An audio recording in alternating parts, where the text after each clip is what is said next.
The rain had stopped an hour ago, but Thomas Kowalski still felt its chills seeping through the layers of donated clothing that hung loose on his weathered frame. His boots, once black leather, now faded to gray, squeaked against the wet pavement as he approached the glass doors of the McDonald's on Riverside Avenue. The golden arches blazed against the evening sky, promising warmth and the possibility of food. Thomas paused at the entrance, catching his reflection in the glass. 3 months of living rough had carved deep lines around his eyes, and his beard had grown wild and unkempt. He ran a trembling hand through hair that hadn't seen a proper cut since before everything fell apart. The face staring back looked like a stranger, nothing like the man who once stood at attention in pressed uniforms. Before we dive into this story, drop a comment and let us know what state you're watching from. Maybe you've seen homeless veterans in your community who deserve better. Inside the restaurant, families clustered around plastic tables while teenagers worked behind the counter with practiced efficiency. The warmth hit Thomas like a physical embrace as he stepped through the automatic doors.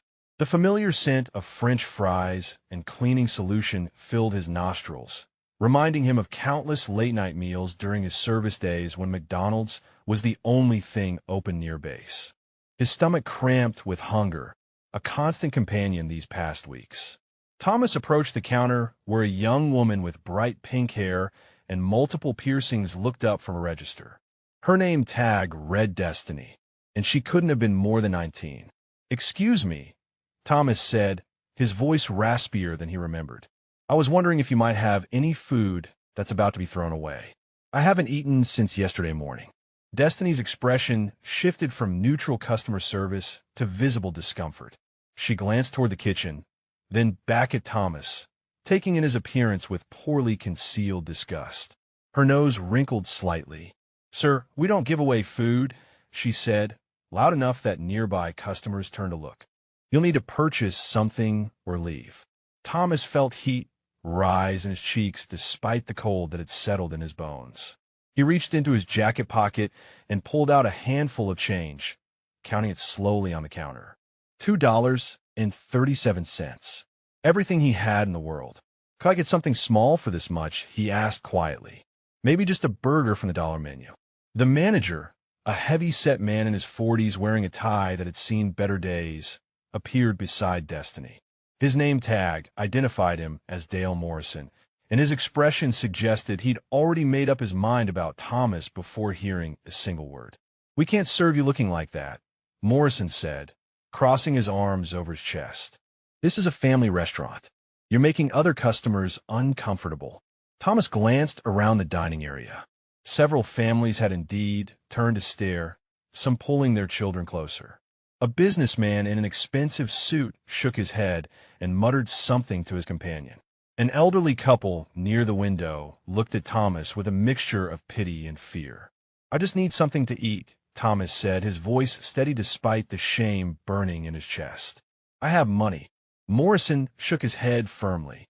"Not enough for anything here, and frankly, we reserve the right to refuse service. I'm going to have to ask you to leave." The words hit Thomas like physical blows. He stared at the small pile of change on the counter, these few coins representing hours of panhandling and the kindness of strangers who bothered to look him in the eye. His hands, scarred from years of service and months of surviving on the streets, slowly swept the coins back into his palm. "Please," he said, the word barely above a whisper. "I fought for this country. I just need help." Morrison's expression hardened further.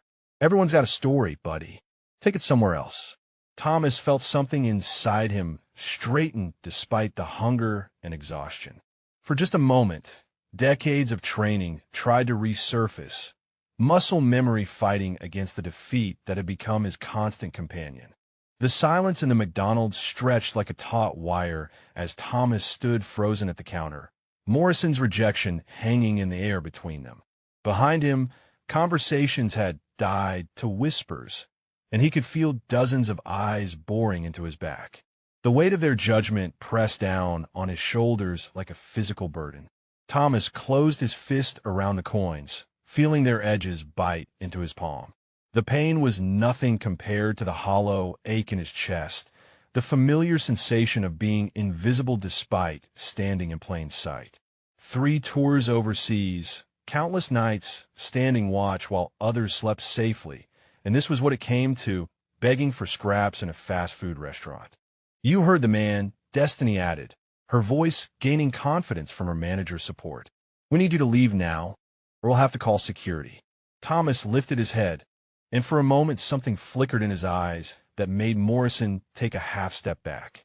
It was barely perceptible, but the manager caught it, a flash of steel, a glimpse of the man Thomas had been before the world broke him down. The homeless veteran's shoulders squared slightly, an unconscious response to confrontation that 43 years of life and 22 years of military service had burned into his very bones. I understand, Thomas said quietly, his voice carrying a strange quality that cut through the restaurant's ambient noise. The words were measured, controlled, spoken with the kind of careful precision that came from years of giving reports to superior officers.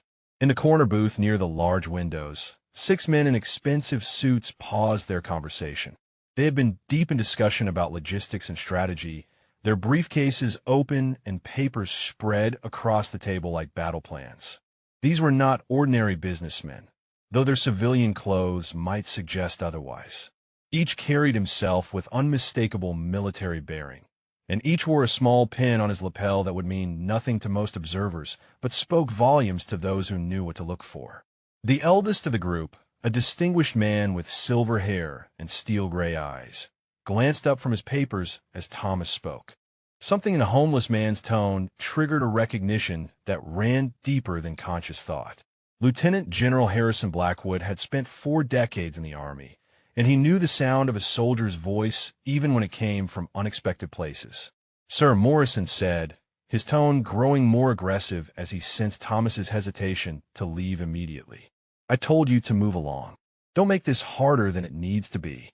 Thomas nodded slowly, a gesture that somehow managed to convey both compliance and dignity. As he turned to leave, his movement caught the attention of another diner, a security guard from the mall who had come in for his dinner break. The guard, a burly man named Rodriguez with 20 years of experience reading troublemakers, stood up from his table and moved toward the counter. Everything okay here, Dale? Rodriguez asked, his hand resting casually on the radio clipped to his belt. This guy giving you problems? No problems, Thomas said before Morrison could respond. I was just leaving. But as Thomas took his first step toward the door, something happened that changed the trajectory of everything that would follow. His right foot caught slightly on the edge of a wet floor sign that someone had left too close to the counter.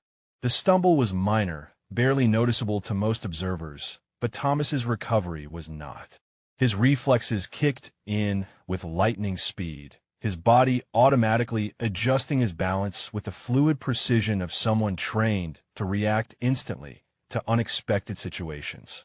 His stance widened just enough to provide stability, his core engaged, and his hands moved into a ready position that spoke of countless hours of defensive training.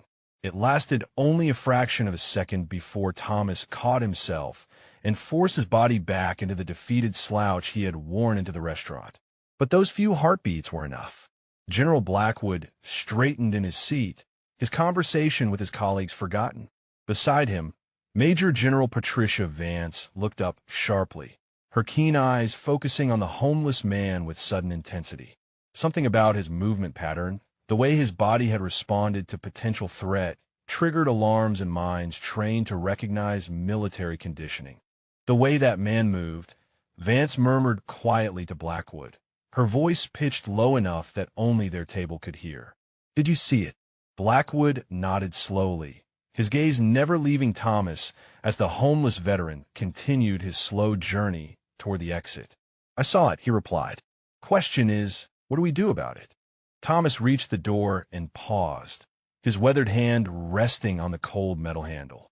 Through the glass, he could see the darkening street where he would return to the doorway that served as his temporary shelter. The cardboard beneath the overpass would be soaked through by now, but it was better than nothing. It was always better than nothing, he reminded himself, though the phrase had lost most of its power to comfort. Behind him, the restaurant had not returned to normal. The 6 men in the corner booth were watching him with an intensity that made the hair on the back of his neck stand up.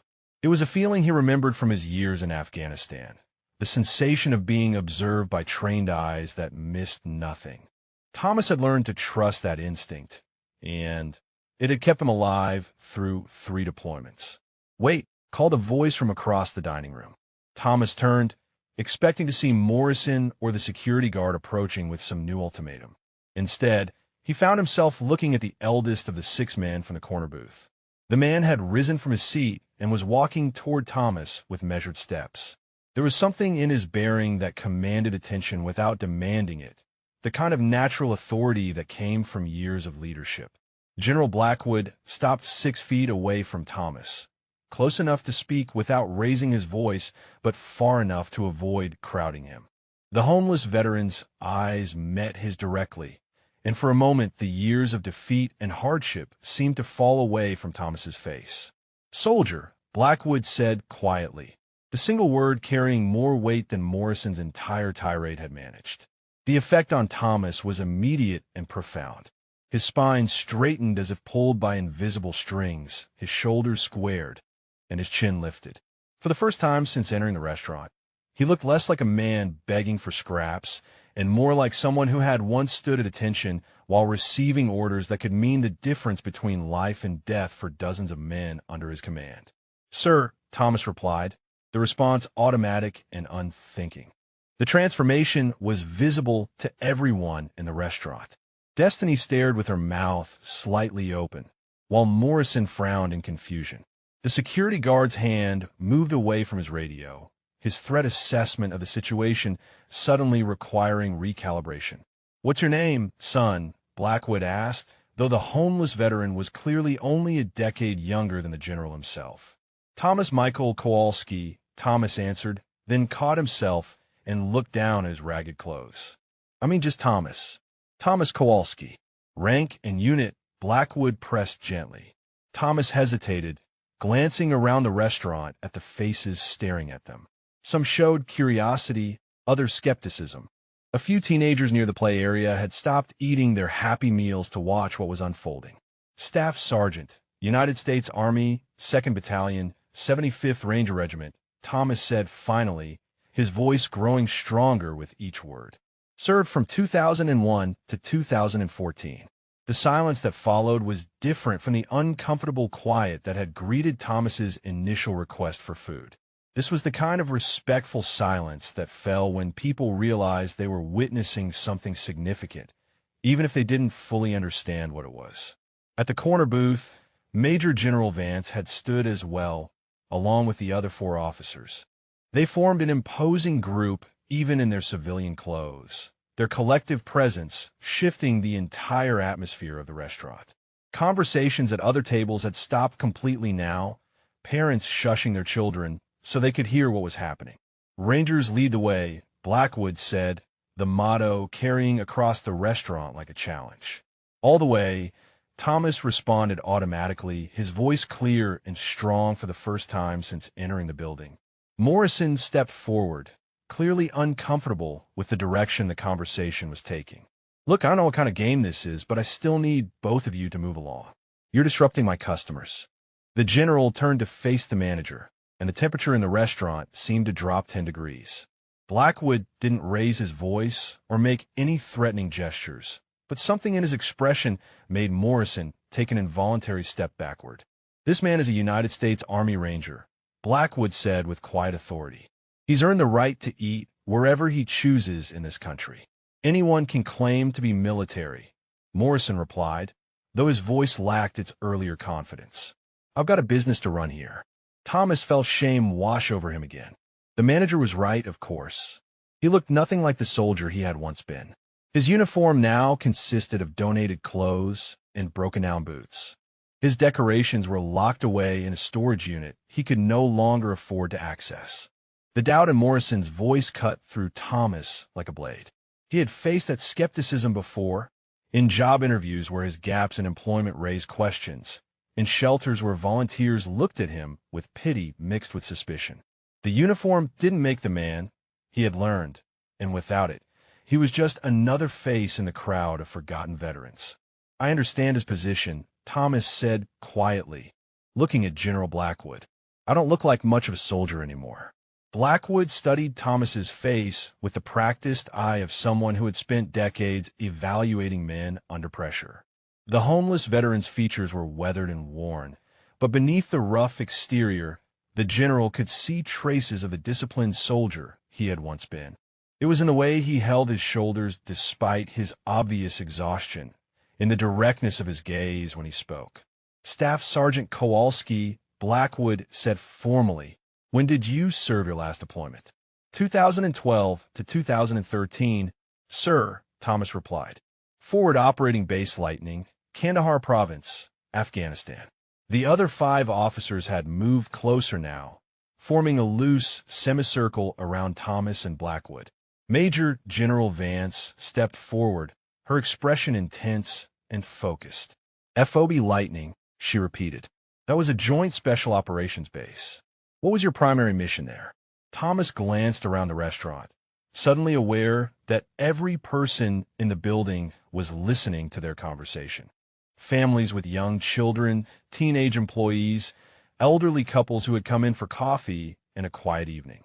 This wasn't the place for discussing classified operations or the kinds of missions that Rangers undertook in the mountains of Afghanistan. "Ma'am, I'm not sure this is the appropriate venue for that discussion," Thomas said carefully. The response clearly impressed the gathered officers. Even after years of hardship, Thomas maintained the operational security mindset that had been drilled into him during his service. He wouldn't discuss sensitive military operations in a public setting, regardless of who was asking. Brigadier General Hutchins, a compact man with keen eyes, moved to Thomas's right side. "Tell me about your unit patch," he said. 2nd Battalion, 75th Rangers. "What did you call yourselves?" "Ghost Walkers," Thomas answered without hesitation. "We were the night shift." The officers exchanged glances. These weren't details that someone could simply look up online or learn from movies. The informal unit nicknames, the specific base locations, the careful way Thomas handled questions about operations, all pointed to genuine service in one of the Army's most elite units. Morrison watched this exchange with growing frustration and confusion. The homeless man who had shuffled into his restaurant begging for food was now speaking with military precision and demonstrating knowledge that seemed to command respect from these well-dressed strangers.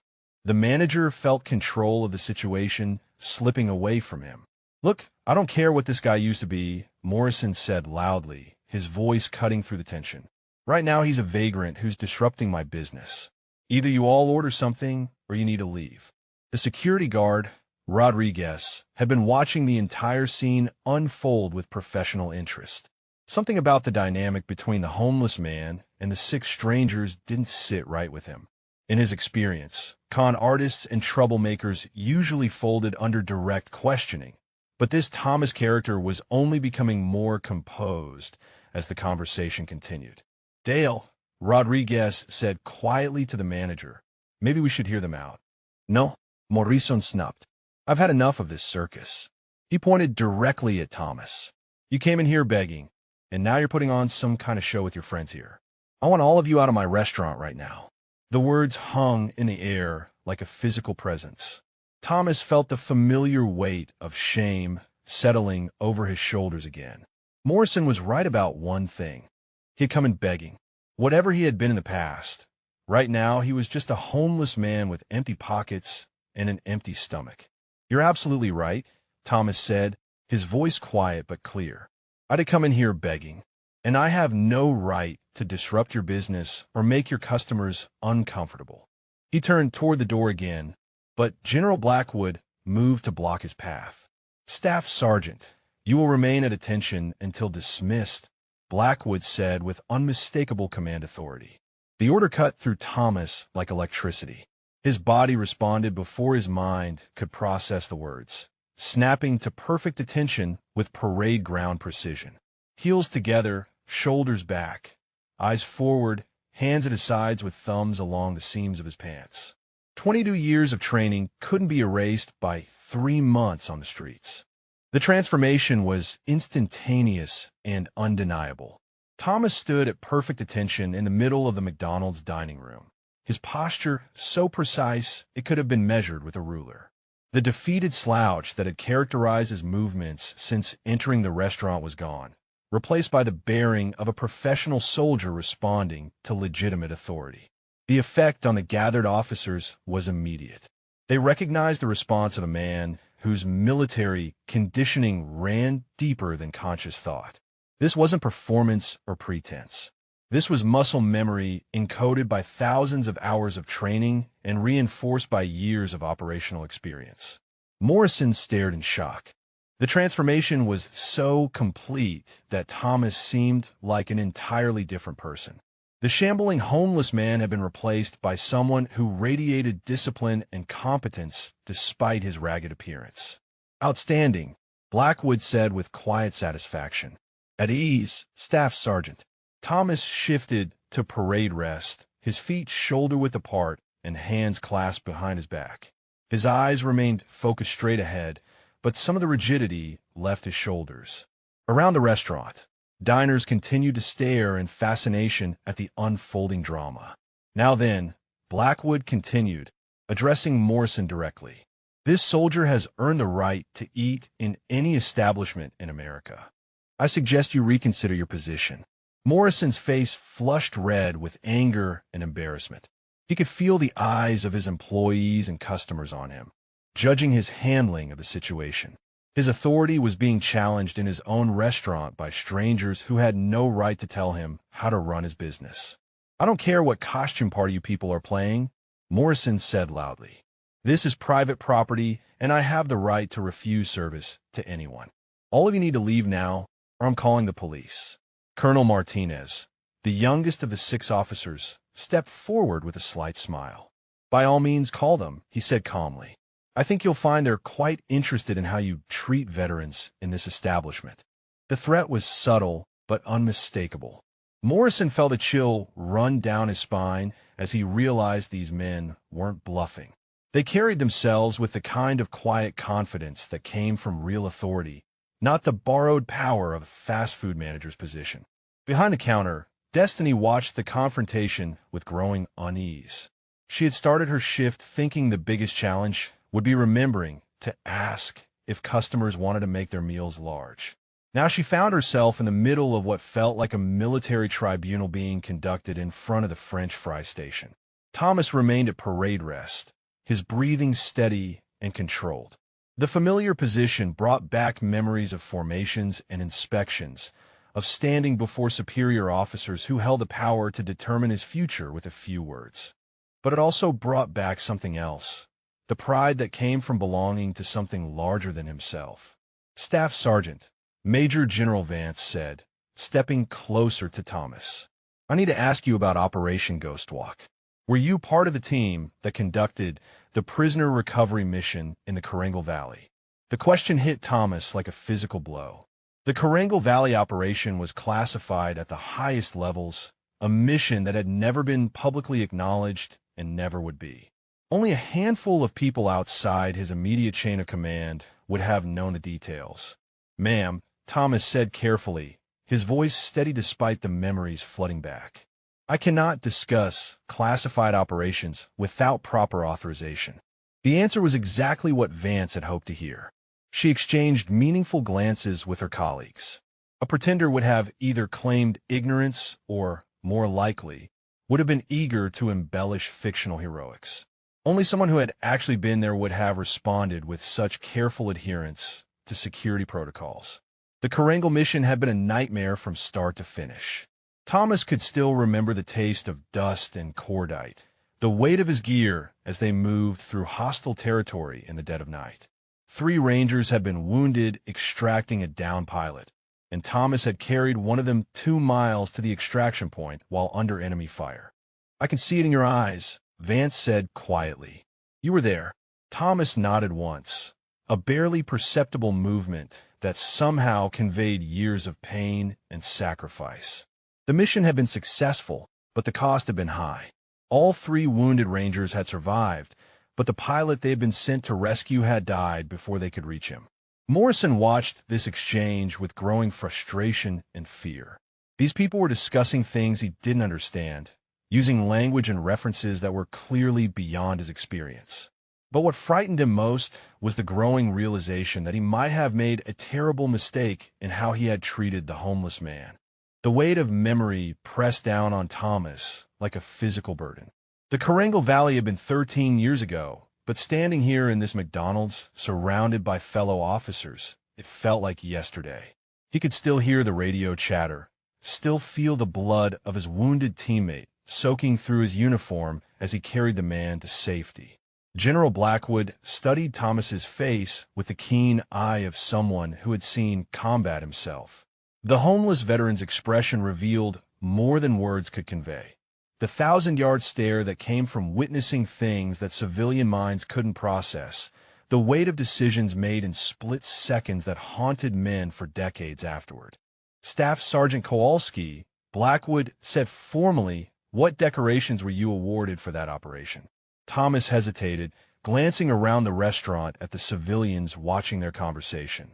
A family with 3 young children sat frozen, with Happy Meals halfway to their mouths.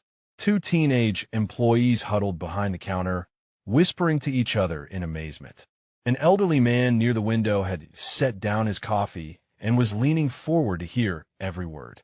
"Sir, I prefer not to discuss my service record in this setting," Thomas replied quietly. It was the right answer, and every officer in the group recognized it. A true professional didn't boast about his decorations or use them as credentials in public settings. The ribbons and medals were earned through blood and sacrifice, not displayed for civilian entertainment. Morrison felt sweat beading on his forehead, despite the restaurant's air conditioning. These men were asking questions about classified military operations, discussing missions that sounded like something from a movie. But there was nothing theatrical about their manner or the way the homeless man responded to their authority. "Look," Morrison said, his voice cracking slightly under stress. "I don't know what kind of game you people are playing here, but this is getting ridiculous. Veterans or not, you're all trespassing now." Rodriguez, the security guard, placed a restraining hand on Morrison's arm. "Dale, maybe you should back off," he said quietly. "I think you're in over your head here." The manager jerked his arm away angrily. "Don't tell me how to run my restaurant," he snapped. "I want all of these people out of here right now." Colonel Martinez stepped closer to Morrison, his movement fluid and controlled.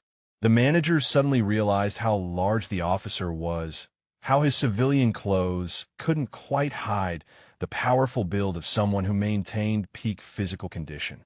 "Mr. Morrison," Martinez said calmly, reading the manager's name tag, "I strongly advise you to reconsider your approach to this situation. You are currently mistreating a decorated combat veteran who risked his life for this country." The words carried a quiet menace that made Morrison's mouth go dry. He looked around desperately for support, but found none. His employees were staring at him with expressions ranging from confusion to disapproval. Several customers were recording the confrontation with their phones, and Morrison realized with growing horror that this incident would likely be replayed across social media within hours. Thomas remained at parade rest, his eyes focused on a point somewhere beyond the restaurant's walls. He could feel the attention of everyone in the building, the weight of their expectations and judgments. This wasn't how he had imagined his evening would unfold when he walked through those doors looking for a simple meal. The memories were coming faster now, triggered by being in the presence of other military personnel. He remembered the pride of wearing the Ranger tab, the brotherhood forged in training that pushed men beyond their limits, the satisfaction of completing missions that others deemed impossible. But he also remembered the nightmares that followed him home, the inability to sleep without checking doors and windows, the way civilian life felt hollow and meaningless after the intensity of combat operations. He remembered the gradual slide from decorated soldier to broken veteran, the way the system that had once celebrated his heroism seemed to forget him when he needed help the most. Staff Sergeant, Brigadier General Hutchins said, breaking through Thomas's reverie, "How long have you been homeless?" The question hung in the air like an accusation. Thomas felt shame wash over him again, the familiar sensation of falling short of the standards he had once embodied. These officers saw him as he was now, dirty, desperate, reduced to begging for food in a McDonald's. 3 months, sir, Thomas answered honestly. Since I lost my apartment. And before that, Hutchins pressed gently. Thomas's jaw tightened. Before that, he had been barely hanging on, working a series of minimum wage jobs that couldn't begin to cover the cost of living. Before that, he had been struggling with PTSD and survivor's guilt while navigating a VA system overwhelmed and underfunded. Before that, he had been a decorated soldier with a chest full of ribbons and a future full of promise. I was getting by, sir, Thomas said finally, the understatement carrying more weight than a detailed explanation could have managed. The silence that followed Thomas's admission was heavy with understanding. Each of the 6 officers had seen this story before. Good soldiers who came home to find that their skills didn't translate to civilian success. Men and women who had given everything to their country only to be forgotten when they needed support the most. Major General Vance felt anger building in her chest, not at Thomas, but at the system that had failed him. She had spent her entire career working to improve veteran services, but stories like his reminded her how much work remained to be done. Getting by, she repeated softly. Staff Sergeant, you shouldn't have to just get by. You should be thriving. Thomas kept his eyes forward, but Vance could see the muscle in his jaw twitching. The man was holding himself together through sheer force of will, maintaining his military bearing even as the conversation stripped away layers of pride and dignity he had been struggling to preserve. Morrison watched this exchange with growing alarm. The 6 strangers were treating the homeless man with a level of respect that seemed impossible given his current circumstances. Their body language, their formal manner of address, the way they hung on his every word, all suggested that Thomas Kowalski was someone far more significant than a vagrant begging for food. The manager's mind raced as he tried to understand what he had stumbled into. These weren't ordinary businessmen having dinner. The way they carried themselves, the authority in their voices, the detailed knowledge of military operations, all pointed to something far beyond his experience or understanding. Behind the counter, Destiny had stopped pretending to work and was watching the drama unfold with fascination. She had initially dismissed Thomas as just another homeless person, but now she was beginning to realize she might have witnessed something historic. The transformation in the man's posture and bearing was undeniable, and the respect he was receiving from these obviously important strangers was changing her entire perception of the situation. Staff Sergeant Kowalski, General Blackwood, said formally, I want you to know that your service to this country has not been forgotten. What happened to you after your discharge is a failure of the system, not a reflection of your worth as a soldier or as a man. The words hit Thomas like a physical blow. He had been telling himself for months that his current situation was his own fault, that a stronger man would have found a way to survive and thrive after leaving the military. Hearing a senior officer explicitly reject that narrative nearly broke his composure. Thank you, sir, Thomas managed, his voice barely above a whisper. Colonel Martinez turned his attention to Morrison, who had been watching the conversation with increasing panic. Mr. Morrison, he said coldly, I believe you owe this veteran an apology. Morrison's face went pale. The last thing he wanted was to draw more attention to himself, but he could see that refusing would only make the situation worse.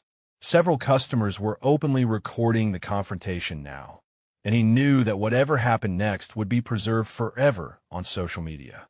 Look, Morrison said desperately, I didn't know he was military. He came in here looking like a vagrant. What was I supposed to think? You were supposed to think that every person who enters your establishment deserves basic human dignity, Martinez replied sharply. Military service shouldn't be a prerequisite for common courtesy. The rebuke stung because Morrison knew it was true.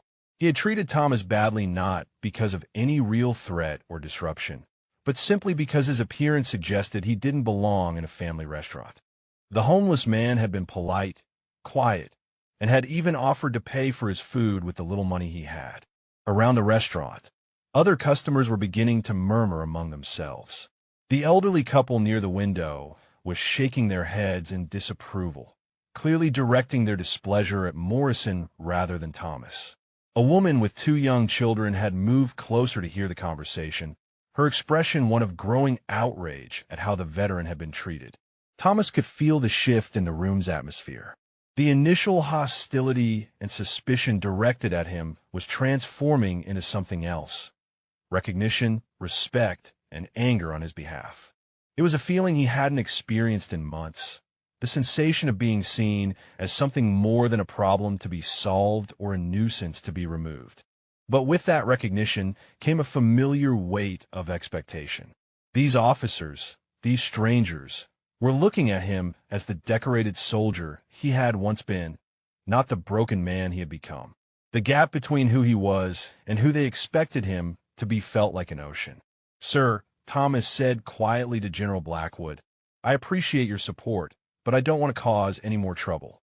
Maybe it would be best if I just left." Blackwood's expression hardened. "Staff Sergeant, you will not be dismissed until this situation is properly resolved. You came here asking for a meal, and by God, you're going to get one." General Blackwood's words carried the weight of absolute authority, and Thomas felt his spine straighten even further in response. The order was clear. He would not be leaving this restaurant until the situation was properly addressed. For the first time in months, someone was fighting for him instead of against him. Morrison felt panic rising in his throat like bile. The confrontation had spiraled completely beyond his control, and he could see his carefully managed evening shift turning into a public relations disaster. The phones recording the incident would ensure that his handling of the situation would be scrutinized by thousands of people who had never worked a day in food service. "Mr. Morrison," Brigadier General Hutchins said, stepping forward with measured deliberation, "I think it's time you understood exactly who you've been mistreating tonight." The general reached into his jacket pocket and withdrew his phone. With practiced efficiency, he opened an application and began scrolling through what appeared to be official military records. The other officers gathered closer, their collective presence creating an intimidating wall of authority around the trembling manager. "Staff Sergeant Thomas Michael Kowalski," Hutchins read aloud, his voice carrying clearly across the now-silent restaurant. "Silver Star with Oak Leaf Cluster. Bronze Star with V device for Valor. Purple Heart with 2 Oak Leaf Clusters. Army Commendation Medal with V device. Combat Infantryman Badge with Star device." Each decoration hit the assembled crowd like a hammer blow. These weren't participation trophies or ceremonial ribbons. These were awards given for extraordinary heroism under fire, for actions that went far beyond the call of duty. The Silver Star was the 3rd highest decoration for valor in the United States military, awarded to fewer than 1% of service members. The restaurant had become completely quiet except for Hutchins's voice continuing to read from the official record. Thomas stood perfectly still at parade rest, his eyes focused on the middle distance as his service history was laid bare for everyone to hear.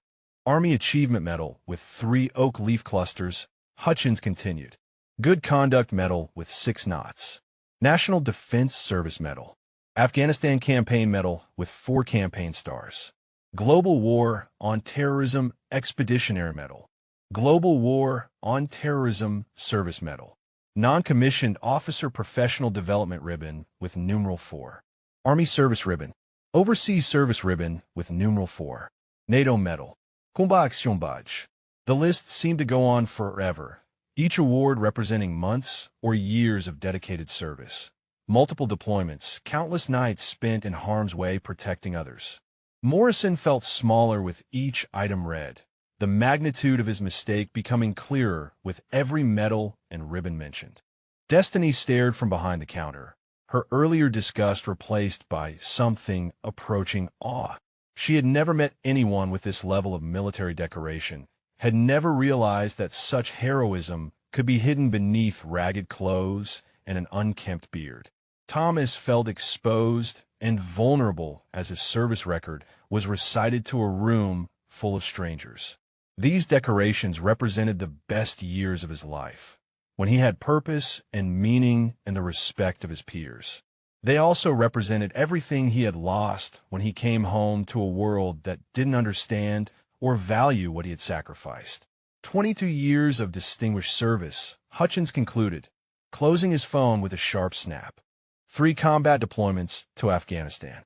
Wounded in action multiple times, but always returned to duty. Cited for extraordinary heroism in the face of overwhelming enemy forces. The silence that followed was profound. Even the background noise of the kitchen equipment seemed muted, as if the entire building was holding its breath. Morrison stood frozen, his face pale as death, finally understanding the full scope of what he had done.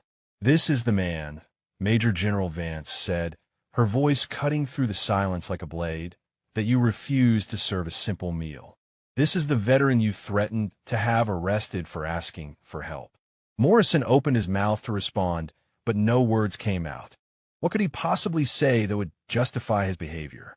How could he explain that he had judged a decorated war hero based on nothing more than his appearance and current circumstances? Around the restaurant, other customers were beginning to react. The elderly man near the window stood up slowly, removing his hat in a gesture of respect. A middle-aged woman wiped tears from her eyes as she looked at Thomas with new understanding. Even the teenagers who had been laughing earlier now watched with solemn expressions. Thomas remained motionless, maintaining his military bearing despite the emotional weight of having his service history exposed to strangers. He had worked hard to keep his past separate from his current situation, not wanting pity or special treatment based on what he had once been rather than what he was now. But standing here surrounded by fellow officers who understood his sacrifice, Thomas felt something he hadn't experienced in months. The possibility that his service had meant something, that he was still worthy of respect despite his current circumstances. The revelation of Thomas's service record had transformed the atmosphere in the McDonald's from casual dining to something approaching a memorial service. Customers who had been focused on their meals now sat in respectful silence, many struggling to process the disconnect between the homeless man they had initially seen and the decorated war hero whose achievements had just been recited. Morrison felt the weight of dozens of eyes upon him, all carrying the same unspoken question. How could he have treated such a man with such callous disregard? The manager's hands trembled as he realized that his actions tonight would define him for years to come, possibly destroying his career and reputation in the process. Colonel Martinez stepped closer to Morrison, his voice low but carrying clearly in the silent restaurant. "Mr. Morrison, this veteran has earned the respect of every American citizen through his service and sacrifice. Yet you denied him basic human dignity based solely on his appearance." The accusation hung in the air like a physical presence. Morrison wanted to defend himself, to explain that he had been following company policy about loitering and disruptive customers. But looking at Thomas standing at perfect parade rest, his military bearing undeniable despite his ragged clothes, any excuse seemed hollow and pathetic. Behind the counter, the other employees watched their manager with expressions ranging from sympathy to outright condemnation. Destiny found herself remembering her initial reaction to Thomas, the way she had wrinkled her nose in disgust and spoken to him as if he were less than human. The shame of that memory burned in her chest. Thomas remained motionless, but inside his mind was racing.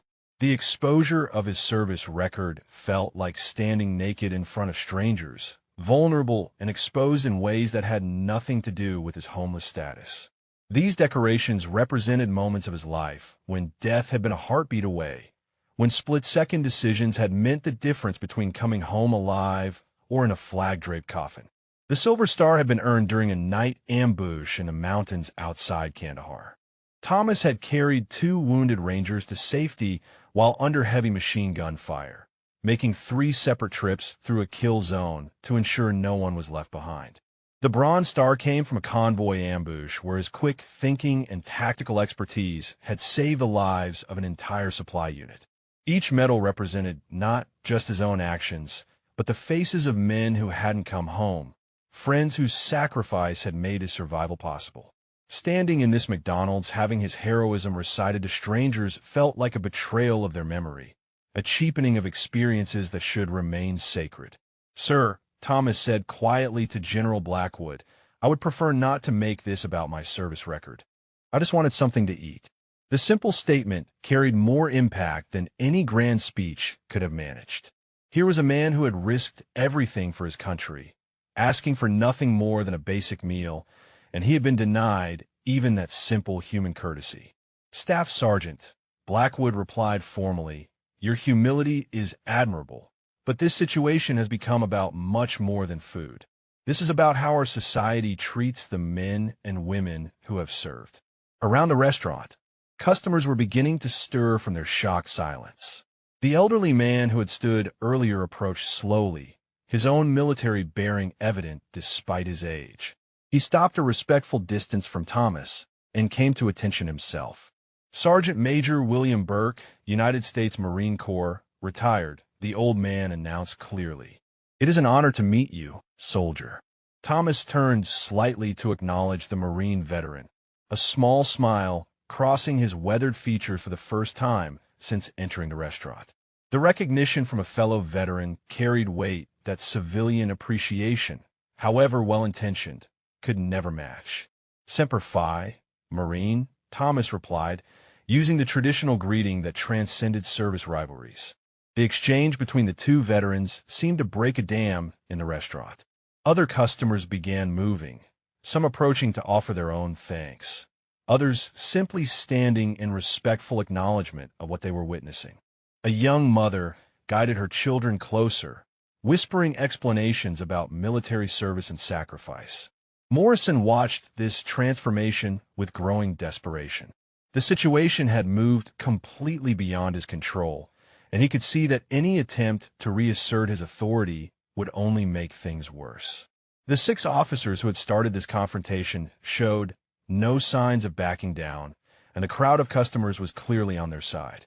"Mr. Morrison," Major General Vance said, her voice carrying the authority of someone accustomed to being obeyed without question, "I believe you have something to say to Staff Sergeant Kowalski." The general's words weren't a request or a suggestion. They were an order delivered with the expectation of immediate compliance. Morrison felt sweat running down his back despite the restaurant's air conditioning as he realized that his only choice was complete capitulation to their demands. Morrison felt the eyes of everyone in the restaurant boring into him as Major General Vance's order hung in the air. The manager's mouth went dry as he struggled to find words that could somehow undo the damage of the past hour. His hands shook as he realized that this moment would define not just his evening, but potentially his entire future. Morrison began, his voice cracking under the pressure. He cleared his throat and tried again. "I owe you an apology, sir." The formal address felt strange coming from Morrison's lips, but something about Thomas's military bearing demanded that level of respect. The homeless veteran remained at parade rest, his eyes focused straight ahead, giving no indication of his thoughts about the manager's words. "I was wrong to refuse you service," Morrison continued, his voice growing steadier as he found his footing. "I judged you based on your appearance instead of treating you with the respect every customer deserves. I'm deeply sorry for my behavior tonight." General Blackwood stepped forward, his expression stern and unforgiving. "Mr. Morrison, your apology is noted, but it doesn't address the fundamental problem. This veteran came to you asking for help, and you responded with contempt and threats. That kind of treatment is unacceptable under any circumstances." Morrison nodded frantically, desperate to make amends. "You're absolutely right, sir. There's no excuse for how I acted tonight. Staff Sergeant Kowalski," he turned to address Thomas directly, "what can I do to make this right?" Thomas finally moved, turning his head to meet Morrison's eyes for the first time since the confrontation began. The manager saw pain in those weathered features, but also a dignity that couldn't be diminished by circumstances or mistreatment. "I just wanted something to eat," Thomas said simply. "That's all I've ever wanted." The words cut through Morrison like a blade. This decorated war hero, this man who had risked his life countless times for his country, had been reduced to begging for scraps in a fast food restaurant. The manager felt shame burning in his chest as he fully comprehended the scope of his failure.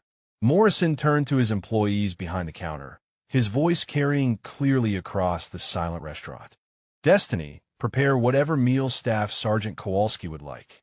Everything is on the house, and I want you to treat him with the respect he deserves." Destiny nodded quickly, relief evident on her young face. She had been dreading the moment when she would have to explain her own behavior to these imposing military officers. "What would you like to order, sir?"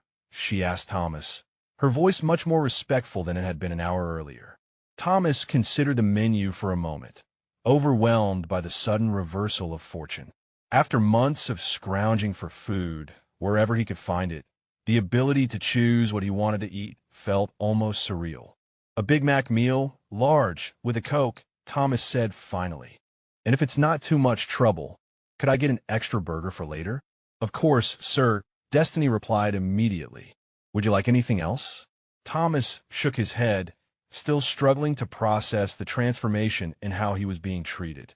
The 6 officers watched this exchange with satisfaction, but their expressions made it clear that they weren't finished with Morrison yet. Colonel Martinez approached the manager, his voice low but carrying clearly in the quiet restaurant. "Mr. Morrison, I want you to understand that what happened here tonight represents a failure of basic human decency. This veteran has given more to this country than most people could imagine, and you treated him like garbage." The colonel's words hit Morrison like physical blows.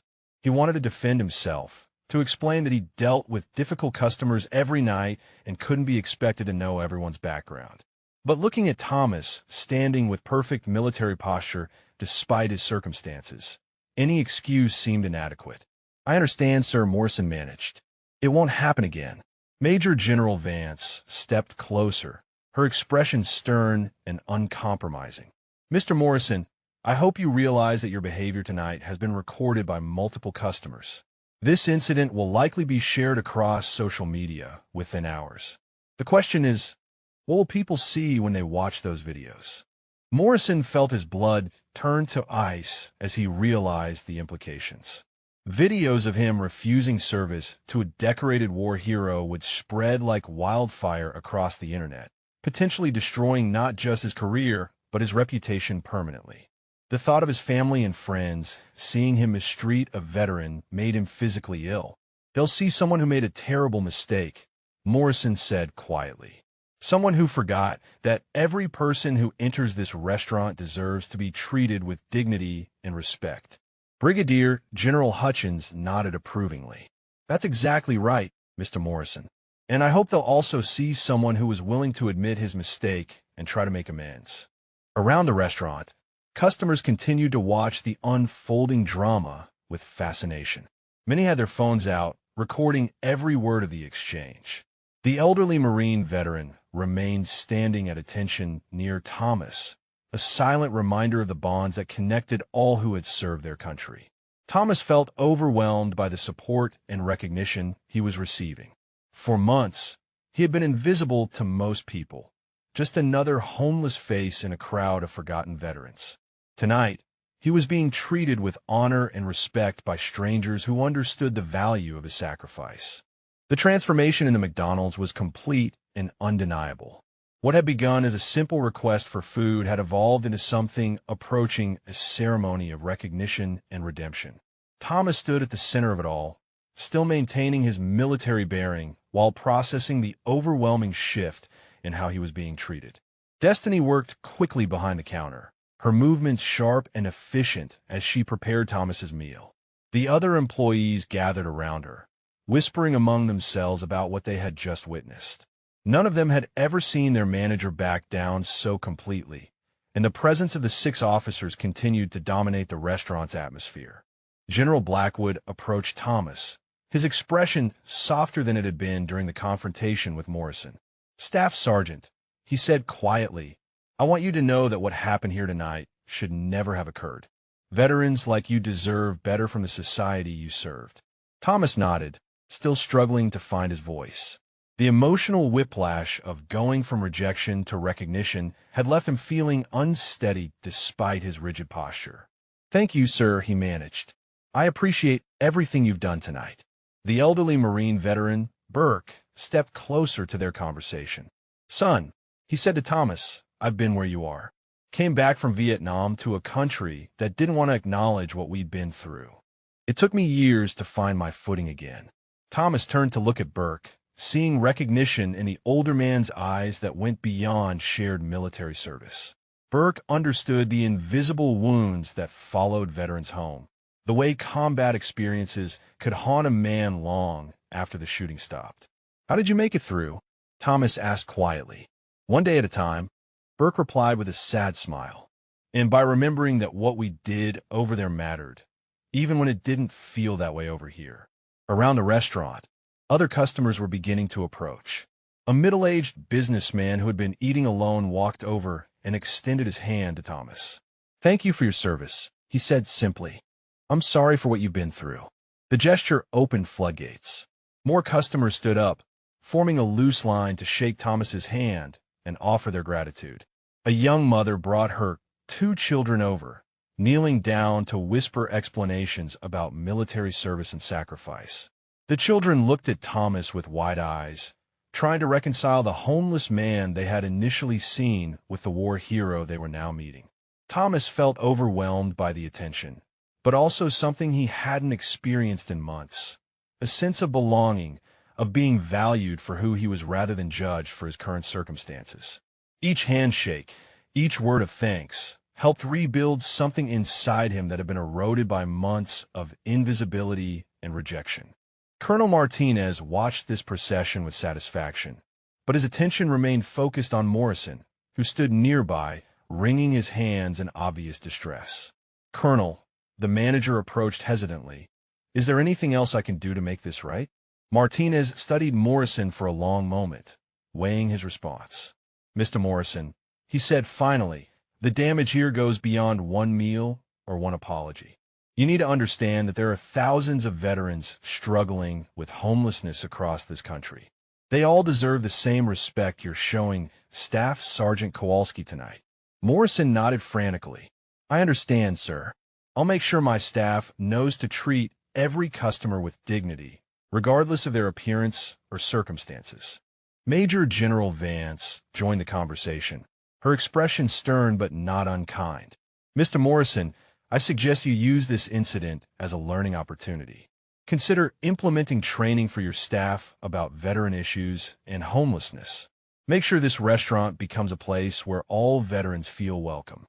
The suggestion was clearly an order disguised as advice. Morrison nodded eagerly, grateful for any chance to demonstrate his commitment to change. Absolutely, ma'am. I'll contact veteran service organizations immediately and set up training sessions for all employees. Behind the counter, Destiny finished preparing Thomas's meal and called out respectfully. Staff Sergeant Kowalski, your order is ready, sir. Thomas excused himself from the group of well-wishers and approached the counter. Destiny placed the tray in front of him with careful precision, her earlier disdain completely replaced by genuine respect. The meal looked perfect, a hot Big Mac, crisp fries, and a cold Coke, along with the extra burger he had requested. Thank you, Thomas said to Destiny, his voice carrying genuine gratitude. Thank you for your service, sir, she replied, her young voice filled with emotion. I'm sorry about how I treated you earlier.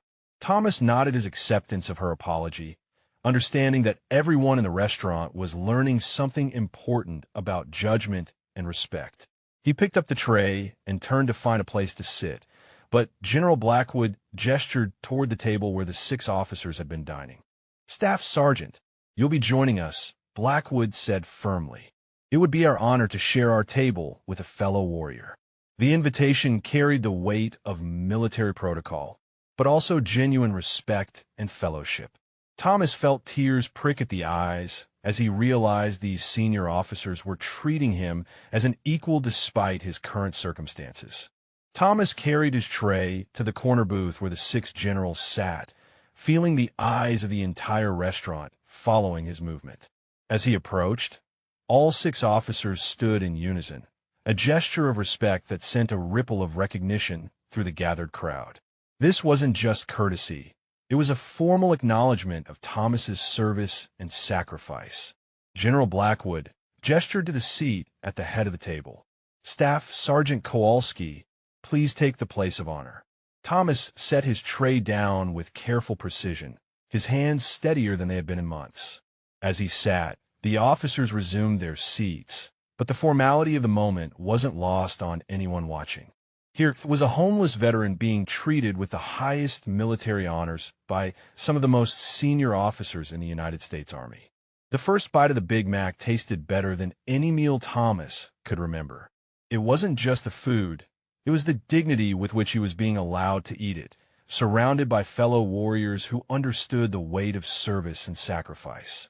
The warmth of the restaurant, the respect of the officers, the gratitude of the customers, all combined to create a moment of redemption he had never dared to hope for. Staff Sergeant Major General Vance said quietly, "We'd like to help you get back on your feet. The Army takes care of its own, and we've failed you in that responsibility." Thomas paused mid-bite, overwhelmed by the offer. He had been fighting the system alone for so long that the idea of institutional support seemed almost impossible to believe. "I don't know what to say, ma'am." Colonel Martinez leaned forward, his expression earnest and determined. "We have contacts at the VA, housing assistance programs, job placement services for veterans. You don't have to fight this battle alone anymore." Around the restaurant, customers continued to watch the unfolding scene with fascination. Many were recording with their phones, capturing what they recognized as a moment of profound significance. The videos would indeed spread across social media within hours, but now they would tell a different story. Not one of mistreatment, but of redemption and recognition. Morrison stood behind the counter, watching the scene with a mixture of relief and continued anxiety. He knew that his initial behavior would be part of any video that went viral, but he also hoped that people would see his efforts to make amends. The manager had already begun mentally drafting the memo he would send to corporate headquarters, explaining the night's events and his plans for veteran sensitivity training. Brigadier General Hutchins pulled out his phone and began scrolling through contacts. "I'm calling a friend of mine at the VA tomorrow morning," he told Thomas. "We'll get you into housing within a week and connected with the mental health services you deserve." Thomas felt tears threatening to spill over as he processed what was being offered to him. For months, he had been trapped in a cycle of rejection and desperation, unable to break free from the downward spiral that had consumed his life. Now, these officers were offering him a lifeline back to dignity and purpose. "Why?" Thomas asked quietly. "Why are you doing all this for me?" General Blackwood's expression grew solemn as he considered his answer. "Because 22 veterans commit suicide every day in this country," he said finally. "Because too many good soldiers come home to find that their service means nothing to the society they protected. Because we swore an oath to leave no one behind, and that includes veterans who are struggling on our own streets." The words hit the restaurant like a physical force. Customers who had been chatting quietly fell silent as the stark reality of veteran homelessness and mental health issues was laid bare. The elderly Marine veteran, Burke, nodded grimly from his nearby table, understanding all too well the statistics the general had cited. Thomas set down his burger, no longer able to eat as emotion overwhelmed him. For the first time in months, he allowed himself to hope that his story might have a different ending than the one he had been writing in doorways and under bridges. "Before this story ends," General Blackwood said, addressing not just Thomas, but the entire restaurant, "I want everyone here to remember what they've witnessed tonight. This veteran's struggle isn't unique. There are thousands like him across our country, men and women who served with distinction but came home to find themselves forgotten by the society they protected." The general's words carried the weight of a sermon, transforming the McDonald's into something approaching a sanctuary. Customers nodded solemnly, many wiping tears from their eyes as they processed the broader message about veteran care and societal responsibility. "If this story moved you," Blackwood continued, "share your thoughts about your favorite moment, or tell us about a veteran in your life who deserves recognition. Every veteran's story matters, and every act of recognition helps heal the wounds that service can leave behind. Thomas stood slowly, his military bearing returning with each passing moment. He looked around the restaurant at the faces watching him, some filled with respect, others with newfound understanding, all touched by what they had witnessed. This wasn't just his redemption. It was a lesson for everyone present about the value of service and the importance of treating all veterans with the dignity they had earned. "Thank you," Thomas said simply, his voice carrying clearly across the silent restaurant. "All of you. Tonight you've given me something I thought I'd lost forever. Hope." The 6 generals stood again in perfect unison, coming to attention as they rendered a final salute to Staff Sergeant Thomas Kowalski. Around the restaurant, other customers rose as well, some saluting, others simply standing in respectful acknowledgement of a moment that would be remembered long after the last French fry had been eaten and the doors had closed for the night.